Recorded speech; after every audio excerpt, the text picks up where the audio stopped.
السلام علیکم ورحمۃ اللہ وبرکاتہ۔ وعلیکم السلام ورحمۃ اللہ وبرکاتہ۔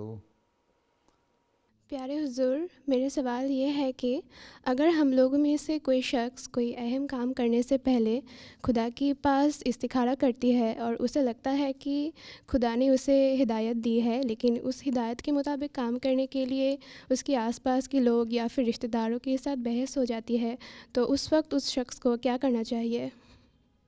بات یہ ہے کہ اگر آپ نے استخارہ کیا ہے اور آپ کو تسلی ہے اور دعا کرنے کے بعد دل کو تسلی ہوئی ہے کہ یہ کام کرنا چاہیے، اس کے بعد دوسرے اگر کوئی اعتراض کرتے بھی ہیں تو کرنے دیں، پریشان ہونے کی ضرورت نہیں۔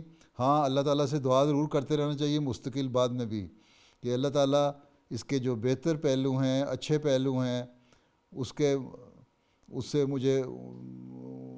وہ مجھے عطا کر دے، جو اس میں خیر کا پہلو ہے وہ مجھے عطا کر دے، جو میری بہتری کے لیے چیزیں ہیں وہ مجھے ملتی رہیں۔ اور اگر لوگوں کے جو اعتراض ہیں، ان لوگوں کو اعتراضوں کو دور کر اور ان کے دلوں میں خود ہی ڈال دے کہ یہ بلا وجہ مجھ پہ اعتراض نہ کریں۔ دعا بعد میں بھی کرتے رہنا چاہیے۔ اگر استخارہ کر کے دعا کر کے تسلی کر کے کام کیا تو پھر لوگوں کی پرواہ کرنے کی ضرورت نہیں ہے۔